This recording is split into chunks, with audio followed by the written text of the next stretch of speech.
Bien, bonsoir. Dans l'actualité, l'entente directe entre l'État du Sénégal et une entreprise chinoise. Entente teintée d'une surfacturation de 100 milliards de francs CFA. Révélation du Forum civil. L'autorité de régulation des marchés publics botte en touche et s'explique. Recasement des commerçants du marché Sandaga. Une nouvelle source de tension se signale. Les mécaniciens établis au champ de course, lieu d'accueil prévu, refusent de céder le site. Ils n'entendent pas déguerpir malgré la sommation de la ville de Dakar. Nous accueillons d'ailleurs en fin d'édition le chef de division Halles et marché de la ville. Le camion anti-émeute de la police fait long feu sur la route de la mission sociale. Le Dragon s'est renversé suite à une collision avec un véhicule pick-up. Plus de peur que de mal. Les policiers contribuent à l'approvisionnement des populations touchées par la coupure d'eau pour raison de travaux.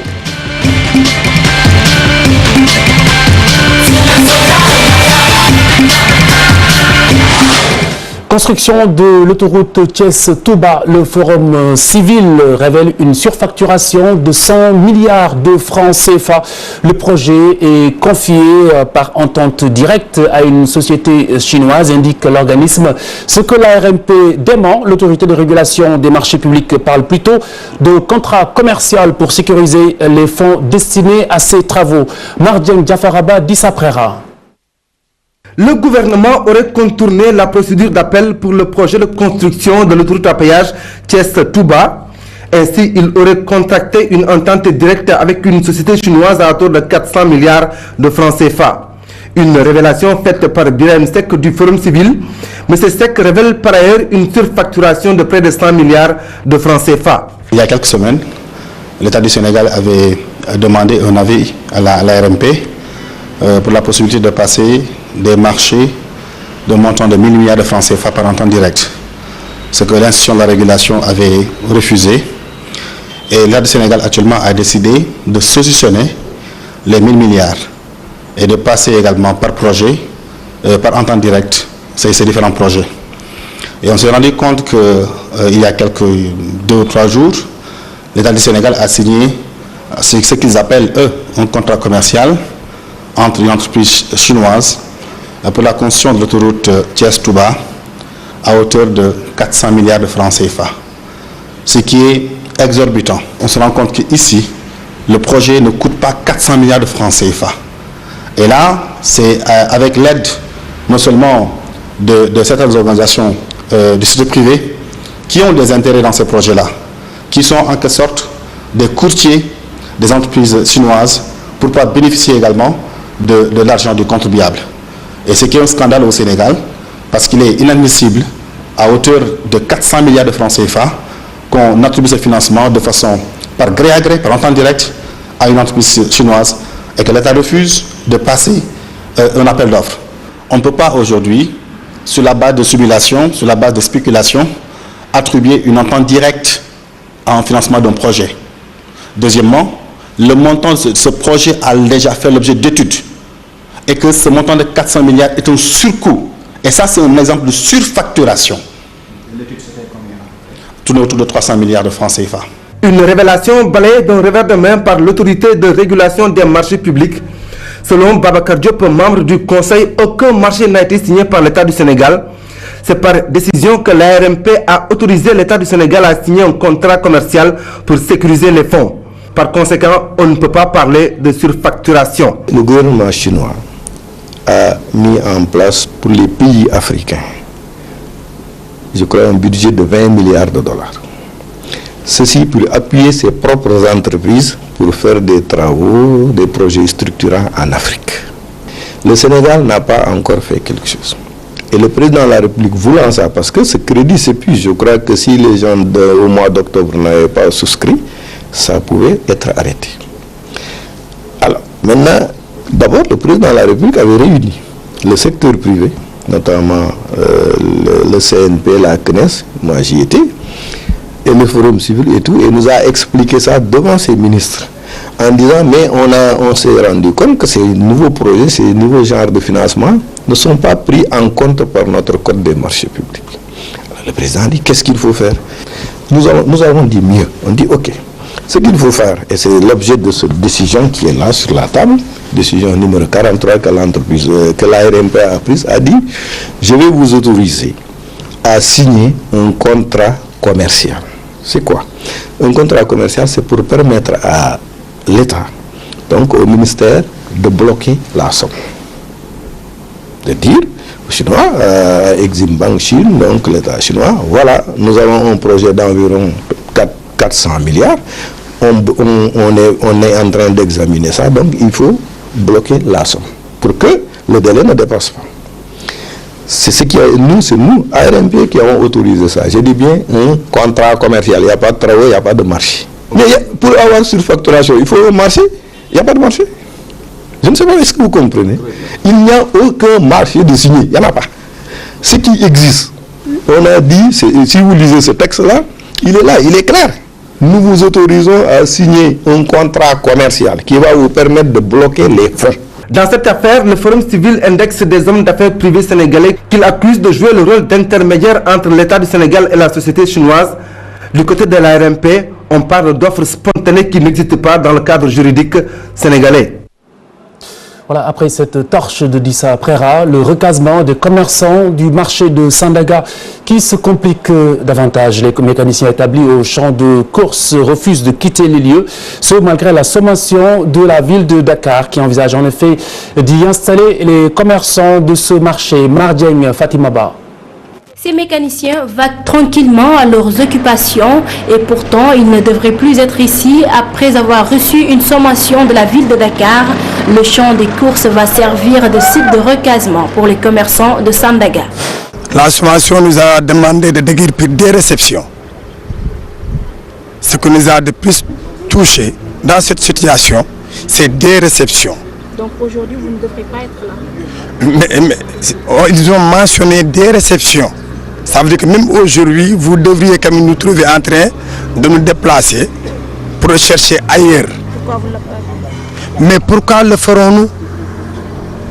Mais on n'est pas des animaux, on est des êtres humains. On n'est pas des étrangers, on est des citoyens sénégalais, à part entière, jouissant aussi de toutes nos facultés mentales, juridiques. Ces ouvriers ne pensent pas quitter ces lieux. Ils sont prêts à tout, disent-ils. Mais nous sommes des formateurs. Parce que chacun que vous voyez ici, il a fait le métier plus de 10 ans, 15 ans, pour se trouver avec une équipe derrière lui aujourd'hui.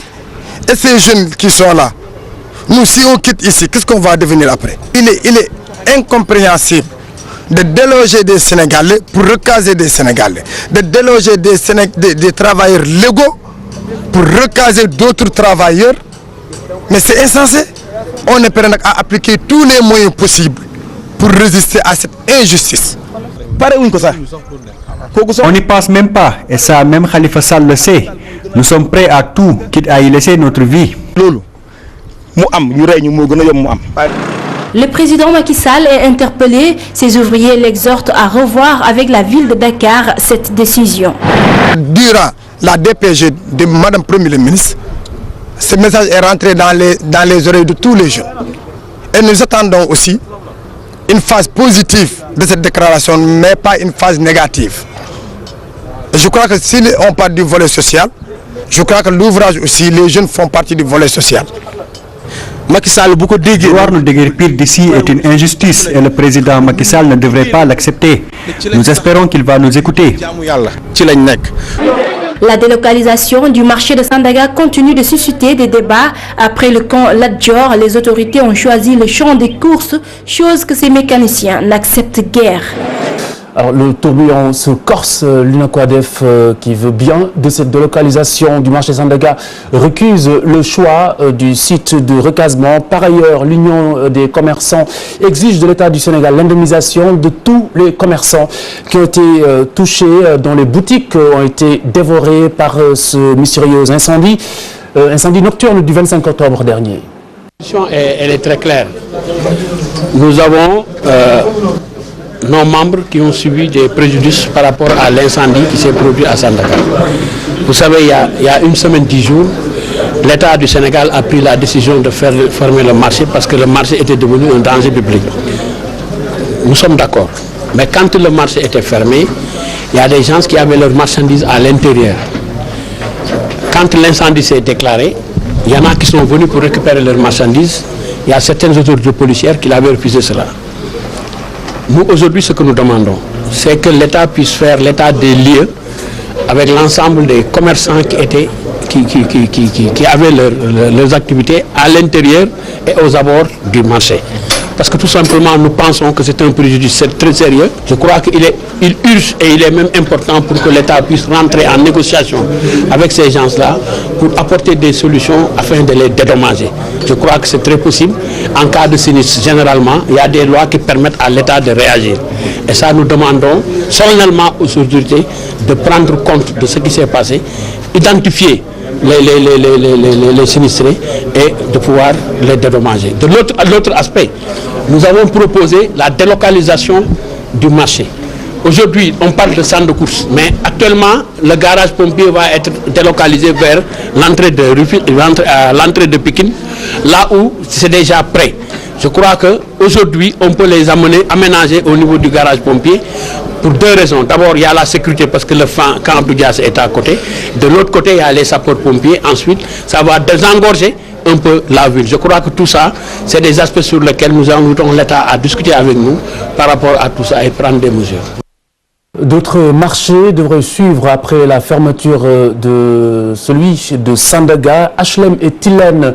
Prochaine destination annoncée des pelleteuses de la mairie de Dakar. Voici le micro-trottoir de Ngonengom qui a requis des avis plutôt partagés. Écoutez. Si la mairie décide de fermer le marché pour le réhabiliter, je n'y vois aucun inconvénient. Mais s'ils en font un prétexte pour détourner les objectifs, là, je n'en serai jamais d'accord. Je sais que les commerçants sont têtus. Moi-même, j'ai dépassé les limites de ma cantine car elle est étroite. Même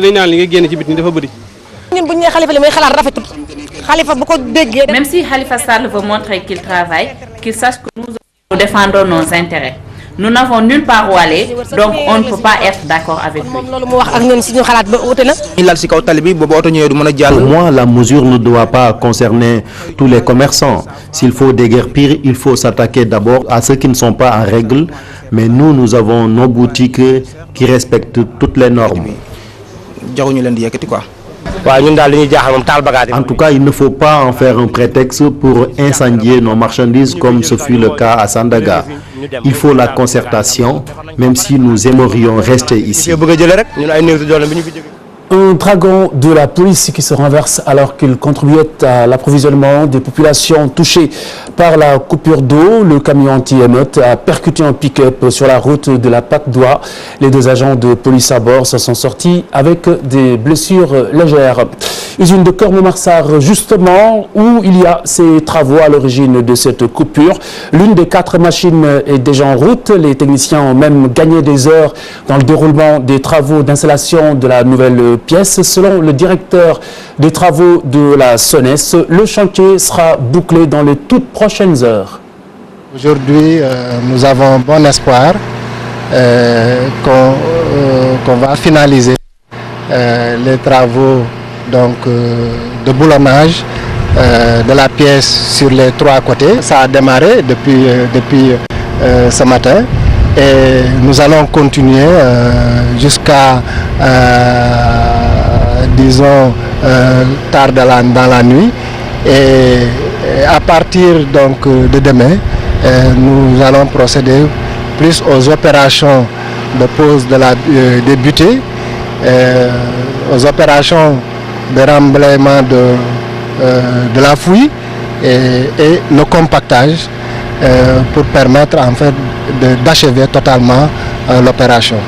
Le redémarrage de la station se fera donc à partir de vendredi l'après-midi. Et puis les assurances du ministre de l'Hydraulique, Pape Diouf, qui annonce le retour à la normale de la distribution de l'eau. Il demande aux populations d'avoir confiance en l'expertise locale. Près de 80 techniciens, selon lui, sont engagés dans ce chantier. Pape Diouf qui s'est prononcé en marge du forum de haut niveau sur l'irrigation du Sahel. Le problème de moyens qui se pose au niveau de Keur-Momar-Sarr. Vous avez comparé les deux périodes, à savoir les 15 jours que nous avons passés avec les experts, mais admettez quand même que cette pièce qui a fonctionné jusqu'à avant-hier, c'est une expertise sénégalaise qui l'a réalisée. Aujourd'hui, ces experts sont encore avec de grands mots sur le terrain. Donc, cette expérience de l'expertise sénégalaise, on a mobilisé beaucoup plus de monde parce qu'il y a 80 personnes qui interviennent là-bas, donc avec des engins plus performants. C'est ça qui a fait qu'en laps de temps, effectivement, ils ont pu enlever la pièce parce que au début, il fallait enlever la pièce, la réparer, la remettre. Et cette fois-ci, c'est une pièce qui est déjà confectionnée à l'extérieur. On a mobilisé plus de personnes et ensuite des engins plus performants qu'effectivement nos entreprises n'avaient pas. Donc, il faut vraiment relativiser. C'est un problème de moyens. C'est pourquoi effectivement nous tournons vers la Banque mondiale pour de telles questions qu'on soit plus équipés. Mais l'expertise sénégalaise, il faut effectivement la saluer. Et puis nous reparlerons de l'opération d'approvisionnement initiée par la police nationale. Les populations des Parcelles Assainies approuvent. À leurs yeux, l'initiative contribue à consolider les liens avec les forces de police. Et à Diallo, Nafissatou Silla. Le véhicule d'intervention et de dégagement communément appelé Dragon. Aujourd'hui, il n'est pas là pour réprimer, mais pour venir à la rescousse des populations. L'initiative vient de monsieur le ministre de l'Intérieur, M. Abdoulaye Daouda Diallo, qui a donné des instructions à l'inspecteur général de police, Anna Semoufaï, pour faire sortir les dragons, ce que communément les populations voyaient dans les manifestations, pour cette fois-ci assister les populations dans ce manque d'eau dans Dakar. Aujourd'hui, on a commencé par des parcelles, mais c'est vrai qu'on dit qu'à partir de demain, il n'y aura plus de pénurie. Mais nous, tant qu'il y aura de la pénurie, nous allons nous déplacer d'un quartier vers un autre pour pouvoir assister les populations.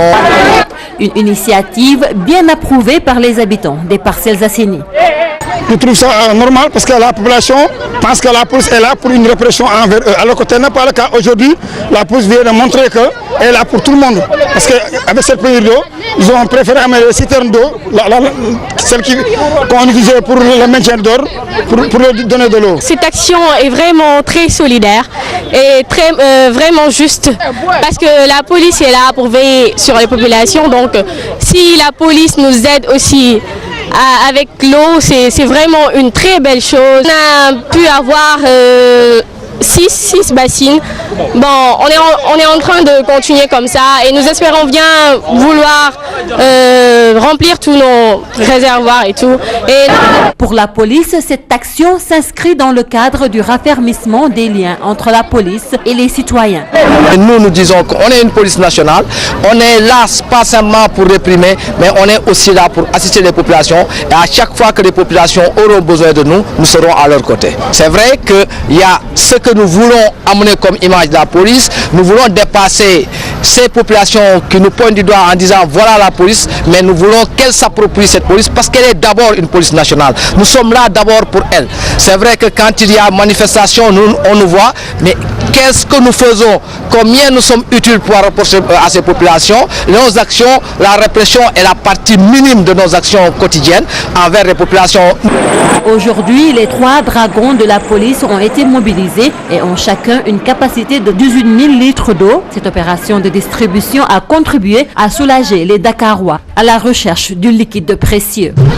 Voilà, on vous le disait, l'un de ces dragons qui s'est renversé. Nos meilleurs sentiments aux 2 agents à bord qui s'en sont sortis avec de petites blessures, heureusement. De Visa Horizon Sans Frontières dénonce la politique française, notamment au Sénégal. L'organisation estime que les demandeurs sénégalais sont arnaqués, de surcroît maltraités. Ses membres ont tenu un sit-in ce matin.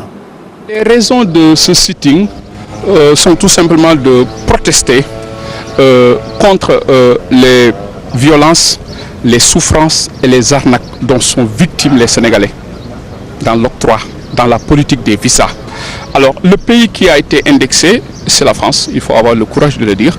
Les Sénégalais souffrent beaucoup à l'ambassade France. Les Sénégalais sont arnaqués, les Sénégalais sont maltraités. Et nous avons estimé il est temps que ça cesse. La France est en train de violer l'article 13 de la Déclaration universelle des droits de l'homme qui stipule sur le droit à l'immigration. Et en violant cet article, la France encourage l'immigration clandestine et c'est mort aujourd'hui en Méditerranée. Alors, vous connaissez la suite. 15 000 morts entre 1988 et 2009. Le drame de Lampedusa, le plus récent, avec plus de 500 morts. Et hier encore, il y a eu un naufrage au large des côtes du Niger. Nous sommes là depuis. Il y a un silence total de la part des autorités. Est-ce que vous avez cherché à les rencontrer? Tout à fait. Nous avons été reçus par le ministre. Nous avons fait tout ce qu'il fallait faire. Nous avons tiré la sonnette d'alarme. Aujourd'hui, si l'État nous avait écoutés, je crois qu'on n'en serait pas là.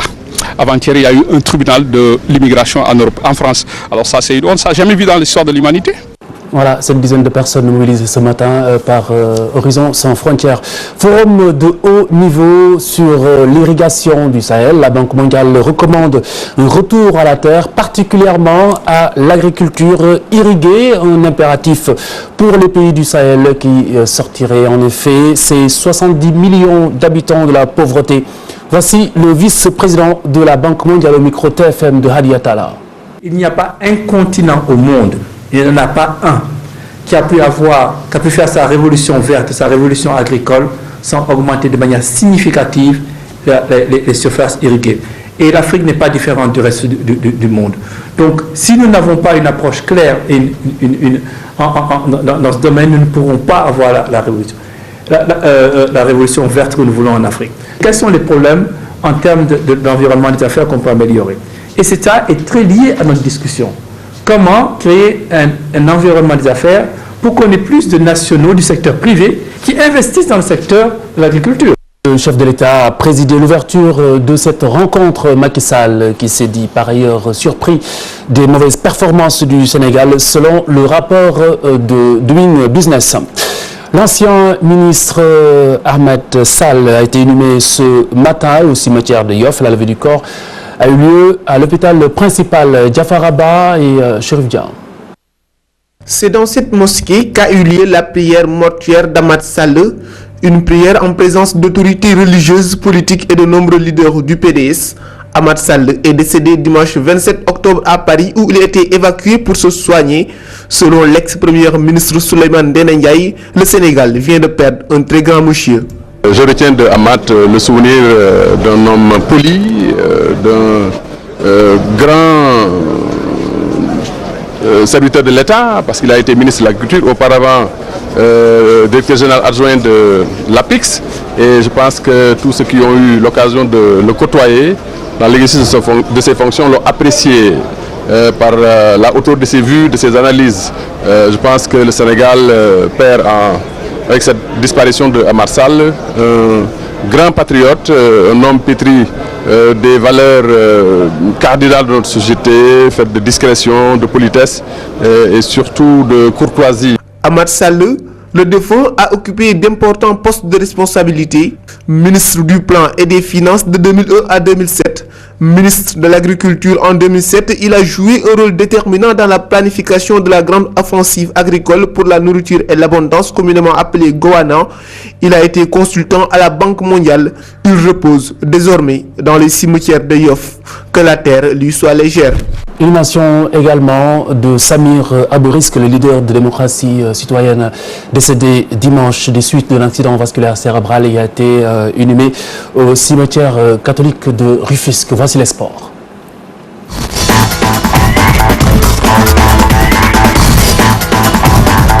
Pape Abdoulader, bonsoir. Bonsoir Khalifa. Tournoi de l'UEMOA, élimination des Lions. Le Sénégal perd son titre de champion de l'UEMOA, contraint au nul, un but partout par la Guinée-Bissau cet après-midi. Les Lions terminent deuxième de la poule B derrière le Bénin, qui du coup va jouer la finale du tournoi contre le Burkina Faso, édition 2000 du tournoi ouest-africain qui se dispute à Abidjan en Côte d'Ivoire, toujours avec le football et la vieille dame qui se déchire encore et toujours. L'amicale des anciens footballeurs de la GIA durcit d'ailleurs le ton. Elle annonce qu'elle va d'autorité le club des mains du comité directeur intérimaire. Les anciens footballeurs de la GIA, qui disent même détenir des documents compromettants, ont porté plainte pour faire la malversation de l'ancienne équipe dirigeante. Suivons Jean Mendy, c'est le président de l'amicale. De prendre notre bien, l'agenda, nous les anciens footballeurs, c'est de prendre de la gendarme.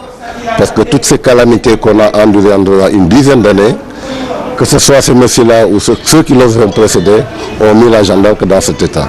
Donc c'est inacceptable.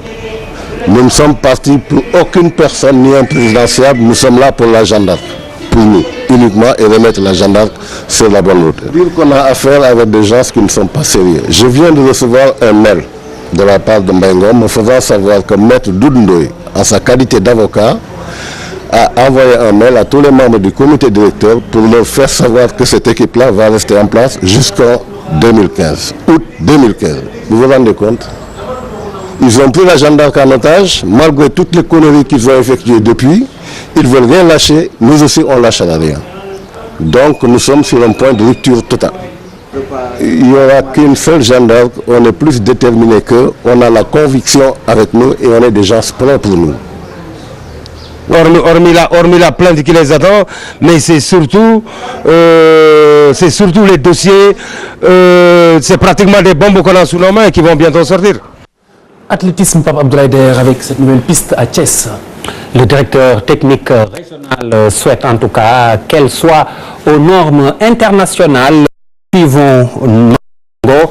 Il est par Cheikh Tidiane Dione. Nous avons vu que l'état actuel de la piste, compte tenu comme défini dans le projet, c'est une piste certes de 400 mètres, mais qui a 6 couloirs en virage et 8 sur la ligne droite, ce qui ne correspond pas aux normes internationales.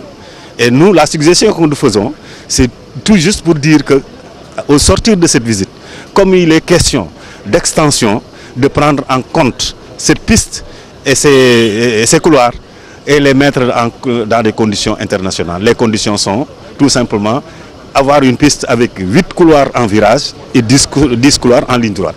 Nous ne disons pas autre chose. Et puis une star, Pape Abdoulaye Der, de la NBA qui tire sa révérence. Une étoile s'éclipse du championnat américain de basket, championnat nord-américain qui regroupe donc toutes les stars de la discipline. Allen Iverson, c'est son nom, idole de toute une génération, a arrêté mercredi nuit sa carrière, chantre du dribble crossover. Iverson, scoreur de talent et futur membre du Hall of Fame, a marqué de son empreinte la NBA durant ses 14 ans de présence. Cheikh Sadibou Diarra. Cette fois-ci, Allen Iverson n'a pas pu trouver la réponse. Gagné par l'usure physique et mentale, le basketteur âgé de 38 ans a définitivement quitté les parcs de la NBA la nuit dernière. Pourtant, Allen Iverson, surnommé The Answer, la réponse en français, en a apporté beaucoup tout au long de sa glorieuse carrière.